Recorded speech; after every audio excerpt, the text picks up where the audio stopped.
c'est-à-dire que les gens connaissaient cette fin. Il y a quelques facteurs de risque et il y a eu 1200 enfants qui sont nés. Et ces 1200 enfants qui sont nés, on a tous les éléments concernant la mère. Vous voyez, 95%. Et finalement, il y a 1 sur 2 qui a un prélèvement gastrique. Il y en a 1 sur 2 qui avait un prélèvement de l'oreille. Il y a 1 sur 4 qui a eu un prélèvement biologique. Il y a 4% qui ont eu des hémocultures. Et le comble, quand vous regardez les infections certaines, il n'y en a aucun sur les 1200. Aucun. Et encore mieux, quand vous regardez le nombre d'antibiotiques, 70% ont obtenu des antibiotiques pendant les premiers jours de vie. Donc vous voyez l'aberration. Pourquoi ? Parce que hier, c'est Mohamed Bouchkaraoui, les antibiotiques, ce n'est pas un anxiolytique.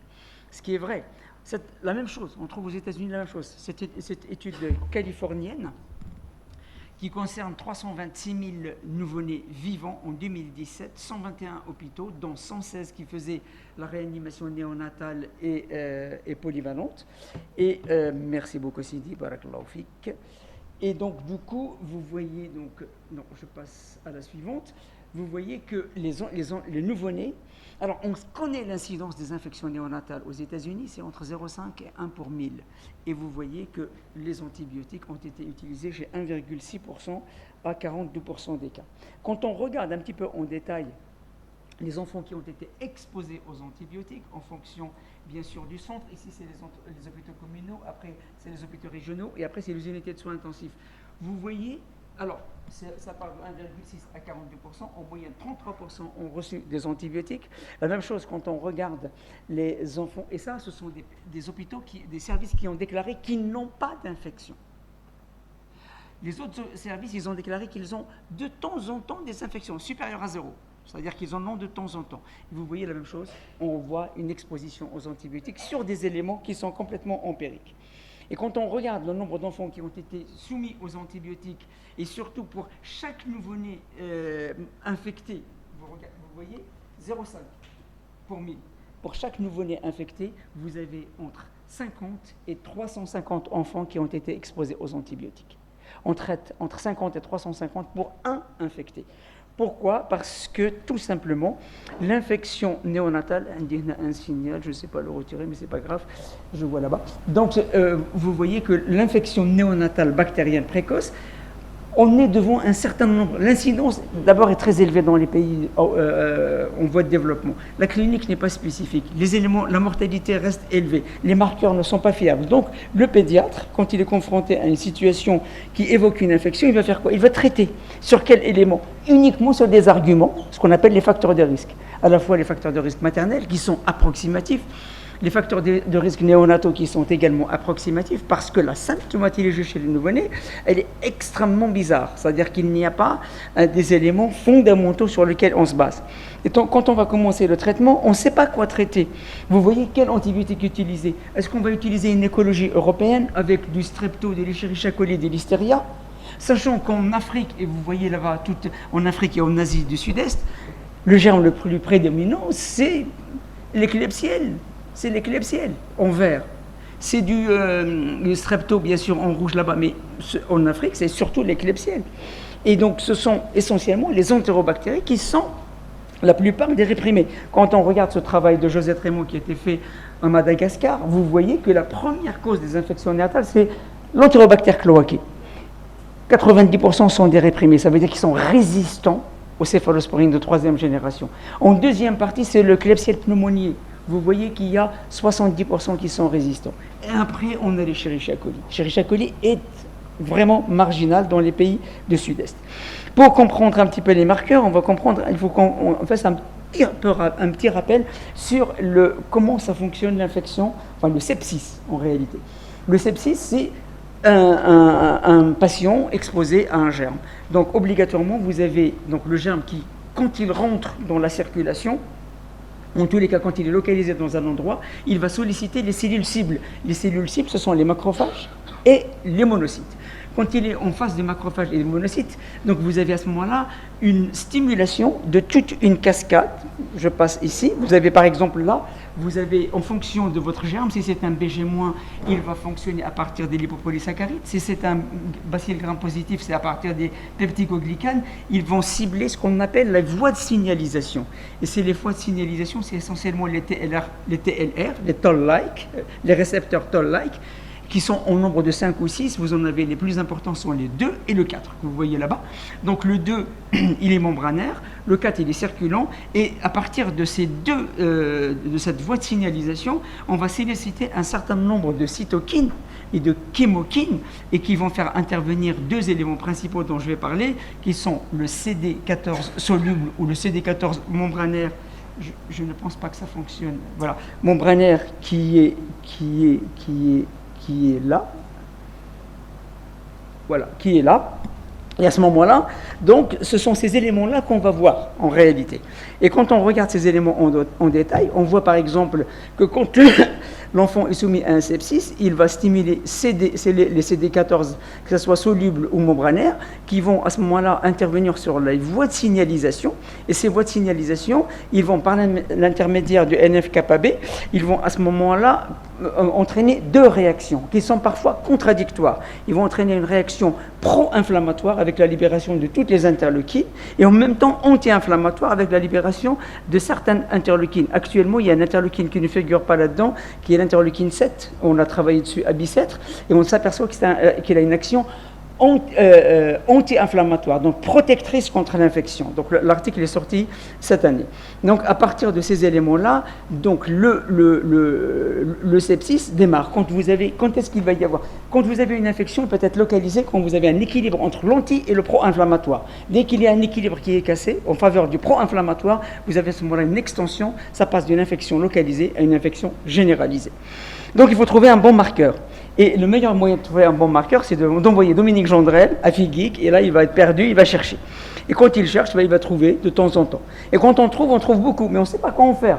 Vous voyez tous les biomarqueurs qui existent, sauf que quel est celui qui nous intéresse le plus?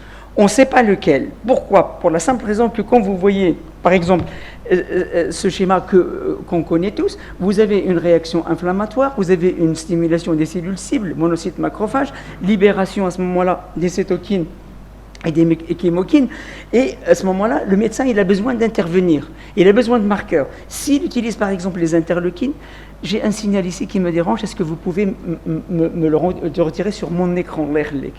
مكتوبة فيها معرفة المزيد سوف يتم تعديل عمليات.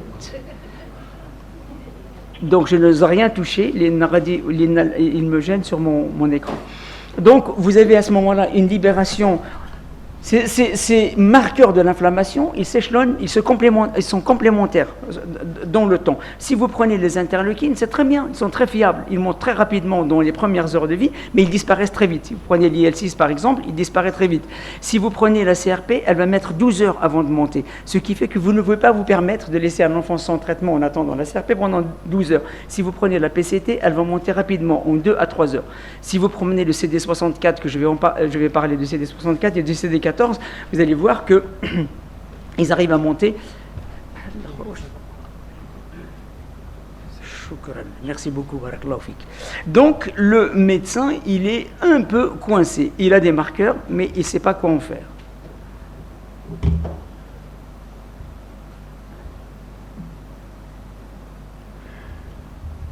Je ne sais pas ce que tu as fait, mais tu m'as bloqué maintenant. Je ne peux pas.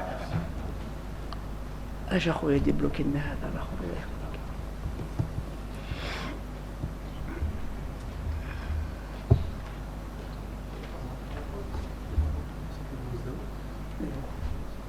شكرا. Merci beaucoup.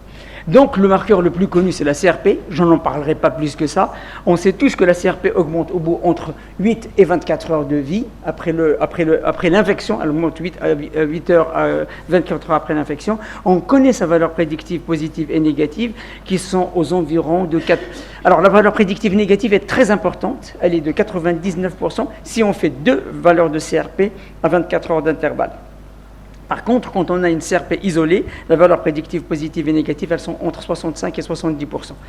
Il faut savoir qu'en Afrique noire, la CRP est un meilleur marqueur parce que la CRP, elle fonctionne. Donc, elle est synthétisée au niveau du foie. Il lui faut un temps pour être synthétisée. Mais surtout, elle dépend également de la génétique. En Afrique noire, elle a une valeur prédictive positive et négative et positive meilleure que quand vous êtes dans la population caucasienne. Donc, je m'arrêterai sur la PCT, la CRP. La PCT, c'est un bon marqueur. Les travaux de Dominique Gendrel dans les années 90 ont montré que c'est un marqueur qui est fiable et qui est discriminant donc, par rapport à l'infection bactérienne et l'infection virale. On sait également que la PCT augmente dès qu'il commence à y avoir une colonisation de l'intestin de l'enfant, c'est-à-dire à partir du moment où la flore intestinale commence à s'installer, vous avez une réaction, et donc elle augmente de manière physiologique. Bien sûr, il y a le nomogramme de Rumack sur lequel on peut se baser pour savoir dans quelle valeur on est. Il y a eu énormément d'espoir concernant la PCT au cordon, donc on l'a tous utilisé, on se dit, bon, c'est très bien parce que c'est avant la colonisation bactérienne, c'est magnifique. Sauf que quand on regarde, la première étude qui est sortie de Nantes a montré bien sûr que la PCT au cordon, c'est l'avenir. Et quelques années après, la même équipe sort un autre article, cette fois-ci multicentrique, où ils ont bien sûr, vous voyez, ils ont inclus 3700 nouveau-nés, 3000 et quelques qui ont été sélectionnés, 3000 nouveau-nés qui ont répondu aux critères, et le seuil, le cut-off de la PCT a été ciblé à 0,6 nanogrammes par millilitre. On voit par exemple qu'il y a eu 57 enfants qui ont une PCT supérieure à 0,6 et 2900 qui avaient une PCT négative. Donc positive 57, négative voilà. Et quand on regarde le devenir de ces enfants, ceux qui ont une PCT positive, il y a un enfant qui est infecté sur 57. Ceux qui ont une PCT négative, il n'y a aucun qui est infecté, mais il y a eu 22 qui ont une infection probable. Donc, ce qui change un peu la donne, parce que cette PCT qu'on pensait extrêmement fiable, en fait, elle donne une valeur prédictive positive à 25%. Donc, franchement, on ne peut pas compter dessus, uniquement quand elle est négative. Par contre, quand elle est négative, vous avez la valeur prédictive négative qui est de 99%. Quand la PCT est négative, on peut se baser dessus. Une PCT positive, vous ne pouvez rien en faire. C'est moins bon que si vous prenez une pièce de monnaie et vous la jetez en l'air et vous allez regarder pile aux faces. Donc, c'est encore moins.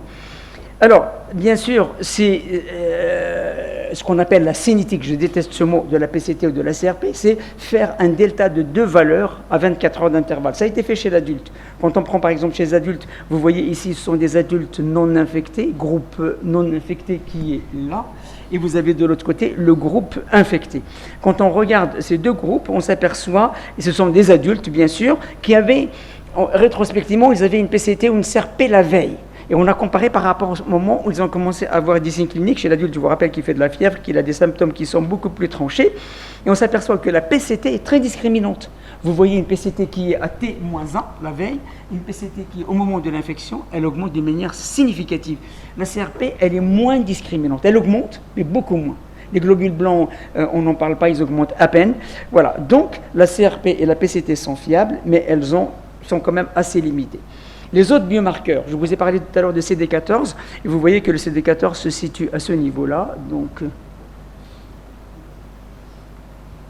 c'est pas ce que je voulais faire, je voulais utiliser le pointeur. Donc le CD14 membranaire qui se situe de l'autre côté et le soluble qui se situe à ce niveau-là. Donc on a dit, il faut probablement utiliser cette partie avant d'arriver au stade de signalisation. Peut-être que ce sont des marqueurs qui sont fiables. Effectivement, ce sont des marqueurs qui sont, parce qu'ils sont localisés au niveau des glycoprotéines de surface, au niveau des monocytes et au niveau des macrophages. Donc, ils montrent un petit peu quelle est la mobilisation des monocytes et des macrophages qui sont les cellules cibles. Et ce CD14, il intervient, comme vous l'avez vu, on est juste au-dessus de la voie de signalisation qui sont les toll-like. Et on sait que quand le CD14 il est sollicité, que ce soit par le LPS ou par les peptidoglycanes, il monte obligatoirement parce que c'est lui qui fait l'intermédiaire. D'accord ? Et à ce moment-là, quand on regarde, ça s'appelle la précepsine ou CD14 soluble, on voit qu'elle est assez discriminante. Comme vous voyez des nouveau-nés contrôle versus des nouveau-nés qui ont des infections précoces ou des tardives, vous avez une ascension significative de CD14. Quand on regarde de l'autre côté les infections précoces, les infections tardives en période néonatale et le contrôle, on voit qu'il y a une partie de chevauchement. Mais quand la préceptine est montée de manière, par exemple, significative, ici, par exemple, si vous prenez le cutoff entre 650 et 850, vous avez une valeur prédictive positive et négative qui sont quand même au-dessus de 97%. Vous voyez une courbe, l'air sous la courbe, qui est quand même magnifique quand vous êtes dans un cutoff qui est suffisamment important. Quand le cutoff est trop haut, c'est faux, vous avez beaucoup de faux, et quand le cutoff est trop bas, vous avez également beaucoup de faux. Le CD64, c'est un autre marqueur qui est également fixé sur la surface des neutrophiles et qui va augmenter lui aussi, puisque quand on sollicite les neutrophiles, on va solliciter tous les marqueurs qui sont au-dessus du neutrophile. Et à ce moment-là, lui, c'est un examen qui fait par cytométrie de flux. La cytométrie de flux, elle peut se faire au lit du malade. Donc, on n'a pas besoin d'envoyer le sang au laboratoire.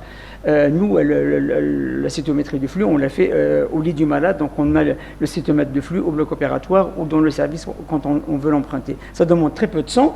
Et à ce moment-là, elle n'est pas affectée, contrairement à la CRP et à la PCT, par la DRT, par la MMH, par l'hémorragie intraventriculaire. Et le CD74, donc, qui est le reflet du mouvement des neutrophiles, vous voyez, il augmente de façon significative à la fois au niveau sensibilité et au niveau spécificité en cas de sepsis. Vous voyez, c'est une méta-analyse qui a été faite. On voit par exemple pour la sensibilité, elle est entre 0,74 et 0,90. Et au niveau de la spécificité, la même chose. On est aux environs de 0,70, enfin 70%. Et donc ce sont deux marqueurs qui sont un peu mieux au niveau que la CRP et que la PCT, mais ce n'est pas encore tout à fait ça.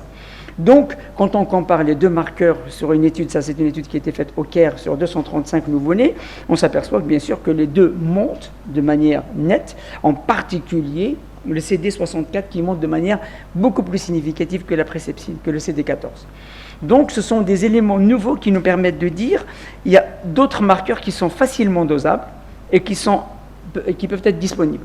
Donc, l'idée, c'est de dire on combine ces marqueurs avec les marqueurs anciens qu'on a déjà, la CRP et la PCT. Effectivement, quand on combine, par exemple, le CD74 ici ou le CD14 avec les CRP ou avec la PCT, vous voyez très bien qu'on arrive à des sensibilités, des spécificités qui sont presque à 100%.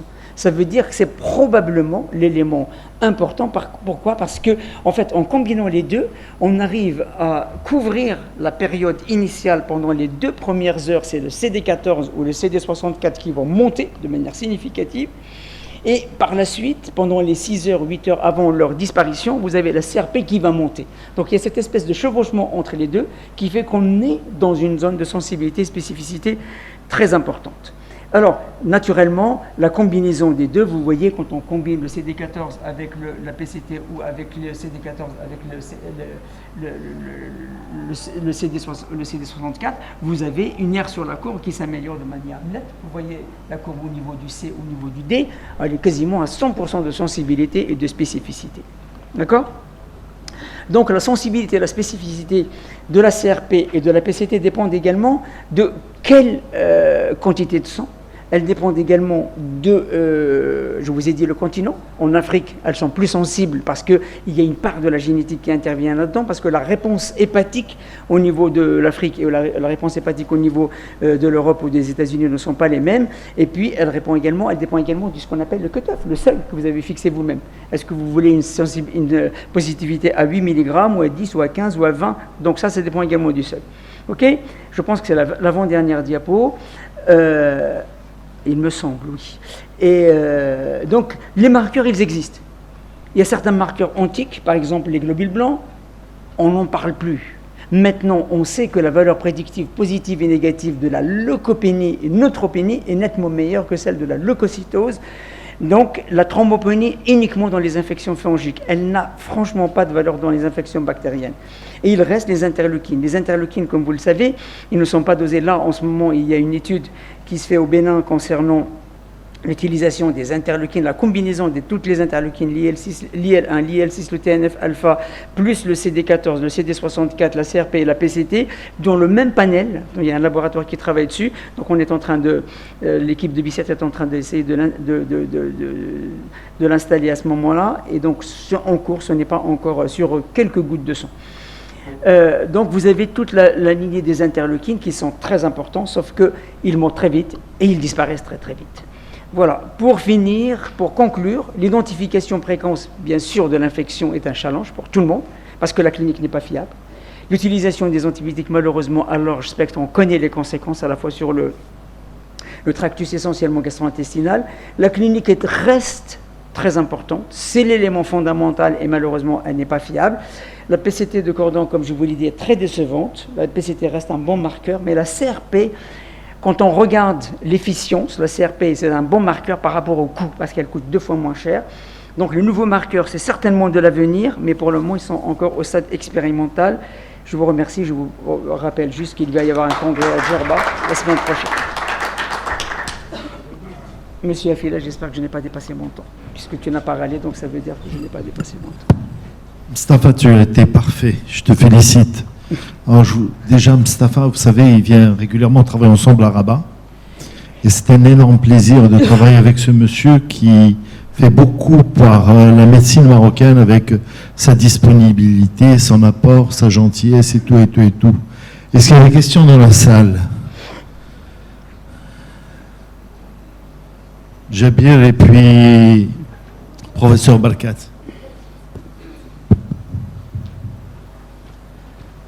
Merci beaucoup, docteur Mortali, pour cet exposé.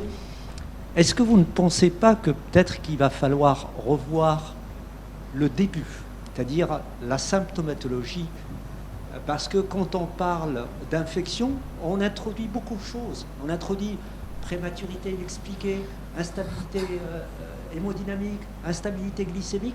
Donc ce qui fait, l'infection, on la voit partout, même là où elle n'y est pas.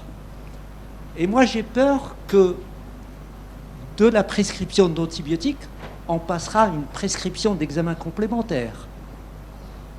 Je ne sais pas, qu'est-ce que vous en pensez? Si. Alors, il y a 2 éléments de réponse. Le premier élément de réponse, c'est que le médecin, avant, il avait le temps d'examiner. D'ailleurs, ce qui a été démontré, on a fait une étude au Bénin il n'y a pas longtemps, là, il y a 2 ans. Ce qui a été démontré, on a dosé à ce moment-là le CD14, le CD64, la PCT, la CRP au cordon et ainsi de suite. Ce qui a été démontré, c'est que les examens cliniques à répétition sont beaucoup plus fiables. Quand tu examines l'enfant, première fois, tu l'installes, tu le réexamines toutes les 4 heures, tu le vois toutes les 4 heures. Donc on a comparé la clinique par rapport. Et la clinique, donc l'élément d'examiner les enfants toutes les 4 heures, c'est beaucoup plus fiable que tous les autres marqueurs. Sauf que, à ma connaissance, tout le monde se plaint en disant nous ne sommes pas suffisamment nombreux. Donc qui va aller à la salle de naissance, enfin à maternité, avec 12 ou 15 ou 20 ou 30 accouchements par jour, voir les 5 ou 6 enfants qui sont suspects, de les voir toutes les 4 heures. Ce n'est pratiquement pas possible. Mais ta question est pertinente. C'est vrai que c'est la clinique qui reste pour le moment le meilleur marqueur. Ça, c'est clair. Merci beaucoup, Simrtsari, pour cette belle présentation. Mais au fait, ce qui nous amène à la problématique de l'infection néonatale bactérienne précoce finalement, et je rejoins parfaitement mon collègue parce que je pense que l'essentiel aujourd'hui est que chaque pays ait ses protocoles. Oui. Et là, au Maroc, on a fait quand même un protocole dans lequel on a essayé d'adapter les signes cliniques qui devraient orienter à démarrer un antibiotique sur la base de nos capacités à surveiller les bébés justement. Oui. Parce qu'en France, il y a une liste d'anamnèse pour laquelle ils surveillent toujours en maternité. Oui. On a pris quelques-unes, nous, et on a dit, ils vont être hospitalisés, ces bébés quand même. Oui. Parce que vous êtes certainement moins nantis en ressources pour surveiller, mais on est encore moins nantis en ressources. Oui, je suis d'accord avec toi, parce que c'est vrai que la grille qu'on a fait, qui est valable pour la France, malheureusement, elle n'est pas transposable partout, parce que ça nécessite une surveillance toutes les 4 heures. Cette surveillance, elle est faite par les sages-femmes et par les aides-soignantes, parce qu'il y a des critères, c'est uniquement les aides-soignantes qui le remplissent, et il y a d'autres, les sages-femmes, et après, il y a appel de pédiatre.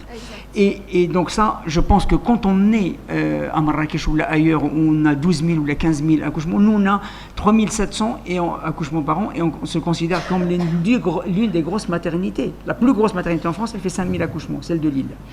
Donc, quand vous avez 17 ou 18 000 ou 9 000 ou 10 000 accouchements par jour, par an, excusez-moi, je vais faire le même lapsus que monsieur le président algérien qui a confondu les litres et les mètres cubes. Donc, c'est impossible. C'est une équation impossible, insoluble. Donc, je termine juste mon intervention. Il faut respecter les recommandations de bonne pratique dans l'attente d'un marqueur fiable et continuer à utiliser la CRP, à mon sens. Comme vous dites, 2 CRP ont beaucoup d'intérêt pour prendre une décision. Tout à fait. Alors, dans le même sens, donc tu parles de ça, mais nous avons institué ça. Oui. C'est-à-dire que nous faisons une CRP à 24 heures et à 48 heures, on arrête les antibiotiques. C'est vrai. Toujours est-il que quand l'enfant est en état hémodynamique instable, etc., nous avons peur. Voilà. Alors là, j'en profite pour dire que la procalcitonine, durant les 4 à 5 premiers jours, elle atteint 20, 22. Donc, aucun intérêt. Absolument. Ou au cordon, ou pas du tout. Oui. Donc, ne la faites pas. Au-delà, il n'y a que les Suisses qui ont fait un protocole où ils ont fait des cut-offs qui sont très différents Oui. durant les 4 premiers jours, mais c'est bien les seuls du monde. Si on le matait.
Alors, le seul problème sur lequel tu as mis le doigt, c'est que quand la maman a eu déjà des antibiotiques en anténatal, il faut continuer les antibiotiques en postnatal, c'est-à-dire les 8 jours. Par exemple, si pendant 3 jours, l'œil des antibiotiques, tu ne sais plus, ta CRP n'a plus de valeur. Tu es obligé de continuer le traitement de la maman. Et j'en profite pour dire que durant les infections maternelles, nous avons l'inflammation qui a un impact négatif direct sur le cerveau. Oui. Et nous avons des trous dans le cerveau par l'inflammation. Donc le type qui te dit, voilà le génico, moi je contrôle l'infection chez la maman, il est en train de faire un handicapé cérébral, l'enfant. Donc il est important de discuter avec les gynéco-obstétriciens et de leur dire, attention, c'est pas tant l'infection, mais c'est l'inflammation qui bousille les cerveaux des enfants. Voilà, ça c'est important, cette notion. D'autres ?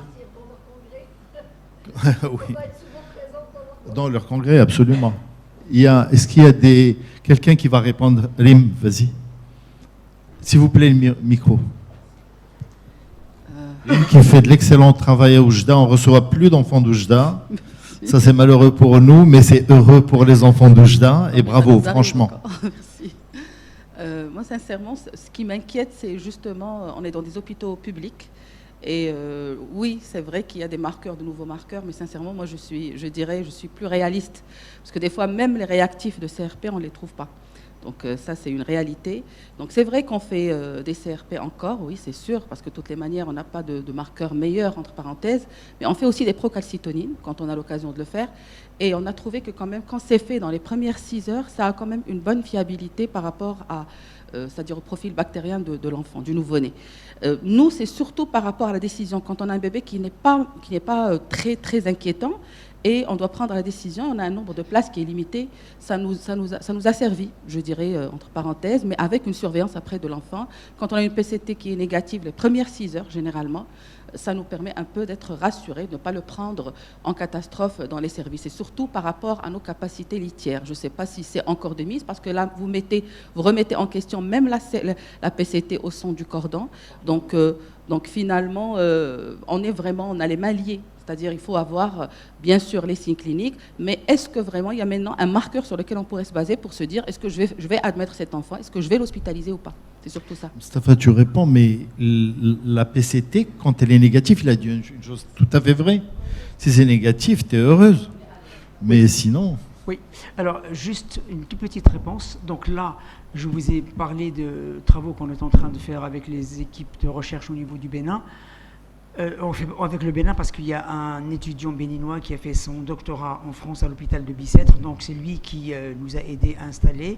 Parce que c'est plus facile. En fait, d'abord, il y a beaucoup d'accouchements, d'une part, et d'autre part, c'est plus facile de disposer des placentas et du cordon du sang au Bénin qu'en France. Donc, le laboratoire avec lequel on travaille, c'est un grand labo qui fabrique les kits. Et l'objectif, c'est-à-dire parmi les critères qu'on a posés, c'est que ça soit un kit facile à utiliser et disponible au lit du malade. Ça veut dire à partir d'une goutte ou 2 gouttes de sang, enfin, rien du tout, vous pouvez avoir un certain nombre de marqueurs, CRP, PCT, CD4, CD4, 64, et puis d'autres interleukines. Donc, on est en train de travailler pour valider cette technique, c'est-à-dire qu'au lit du malade, tu vas avoir un certain nombre de marqueurs en fonction de l'heure à laquelle tu interviens. Si tu interviens, par exemple, à Oujda, tu as un enfant qui vient, je dirais le mot Berkane, indispensable. De Berkane, il va mettre 1 heure ou 2 pour venir. Tu n'as plus besoin d'interleukine, c'est trop tard. Par contre, tu auras besoin de CD14 ou la CD64. Par contre, s'il est né chez toi, tu auras besoin des interleukines parce que tu vas faire le test immédiat. Donc, en fonction des éléments, tu vas interpréter ça. Donc là, je pense que ça va être disponible d'ici 2-3 ans, il me semble. Merci Mustapha, c'est excellent. Une toute petite question alors, comme je ne peux pas te refuser.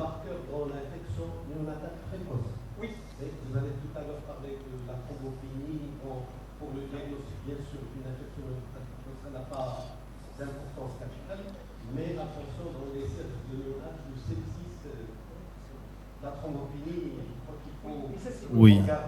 Des infections tardives. Oui. Dans les infections secondaires, c'est important et ça peut être aggravé même par l'antibiothérapie. Tous les marqueurs, ils sont très bons. Tu prends la CRP, la PCT, la thrombine, tout est très bon. Tu passes la première semaine de vie, 7 jours de vie, tout est bon. Mais avant 7 jours de vie, c'est là où